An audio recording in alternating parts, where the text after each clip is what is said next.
Assalamualaikum warahmatullahi wabarakatuh.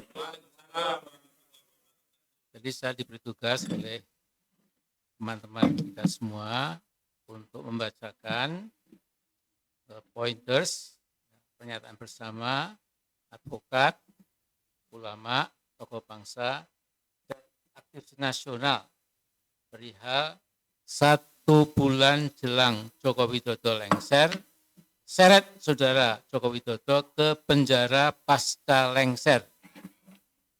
Kekuasaan Presiden Joko Widodo akan efektif berakhir pertanggal 20 Oktober 2024.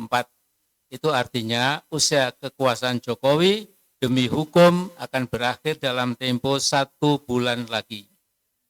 Sepanjang menjabat sebagai Presiden RI sejak pertama dilantik pada tanggal 20 Oktober 2014, hingga jelang lengser 20 Oktober 2024, saudara Joko Widodo telah banyak melakukan kejahatan dan menerbitkan berbagai kebijakan yang zalim terhadap rakyat.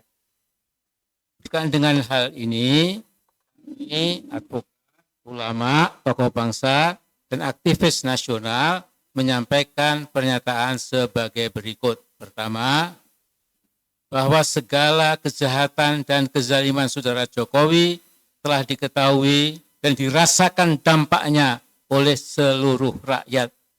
Kesulitan untuk menyeret saudara Joko Widodo ke meja hijau bukan karena ketiadaan bukti, namun lebih kepada karena adanya perlindungan kekuasaan dan imunitas jabatan Jokowi sebagai presiden yang membuat segala ikhtiar untuk menyeret Jokowi ke penjara untuk mempertanggungjawabkan perbuatannya menjadi kandas di tengah jalan.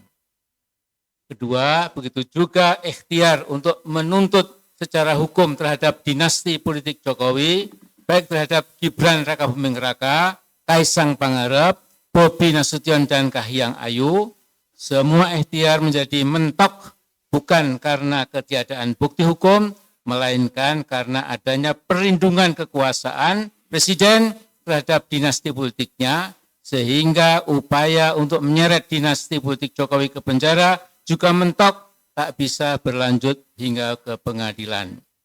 Ketiga, tanggal 20 Oktober 2024 adalah tenggat waktu akhir kekuasaan saudara Joko Widodo.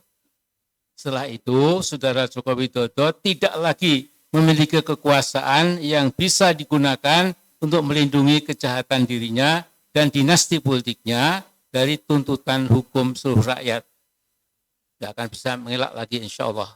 Karena itu pada pasca tanggal 2 Oktober 2024 adalah saat yang tepat untuk menyeret Jokowi ke penjara dan mengadili dirinya untuk umum, terbuka, ke penjara dan mengadili dirinya bersama seluruh dinasti politiknya di yang pengadilan yang terbuka untuk umum agar seluruh rakyat tahu bahwa setiap kezaliman ada balasannya. Setiap kejahatan ada sanksi hukumnya dan setiap pemimpin yang khianat harus mempertanggungjawabkan pengkhianatannya kepada seluruh rakyat Indonesia. Keempat, sejumlah kejahatan dan kezaliman saudara Joko Widodo termasuk tetapi tidak terbatas pada kasus ijazah palsu Jokowi, kasus kebohongan mobil SMK, kasus pembantaian kilometer 50, kasus tragedi Kanjuruhan, kasus tragedi 894 KPPS yang mati pada pemilu 2019, kasus perampasan tanah rakyat berdalih PSN di Rempang, kasus perampasan tanah rakyat di berdalih PSN di PIK.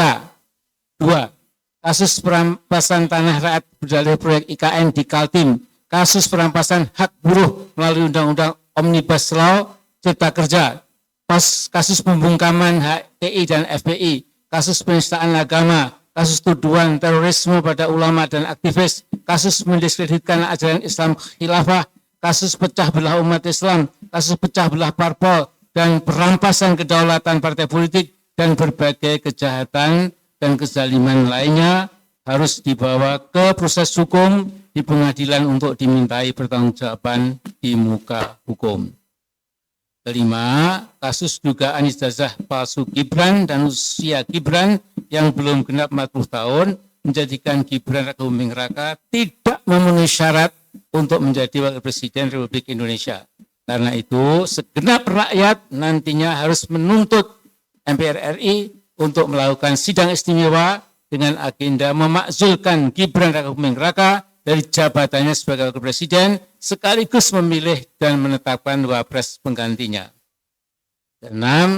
Kasus dugaan korupsi Gibran dan Kaisang yang telah dilaporkan Ubaidillah Badrun di KPK, juga kasus dugaan korupsi Bobi Nasution dan istrinya Kahiyang pada kasus korupsi tambang Blok Medan di Halmahera Timur juga harus diusut tuntas dan menjebloskan seluruh dinasti politik Jokowi ke penjara. Demikian pernyataan disampaikan Jakarta 21 September tahun 2024. Allahu Akbar. Merdeka. Ini tambahan tidak ada di sini, tetapi kita kaget sekaget-kagetnya, kebohongan terus bermunculan. Kemarin ada jubir istana, namanya saya ngeri, tidak usah sebutkan, mengatakan ternyata Pak Jokowi puasa Daud 18 tahun dan setiap malam bermunajat kepada Allah. Begitu dekatnya Jokowi dengan Allah karena memikir rakyat Indonesia. Ya. Mudah-mudahan doa kita akan dijawab. Assalamualaikum warahmatullahi wabarakatuh.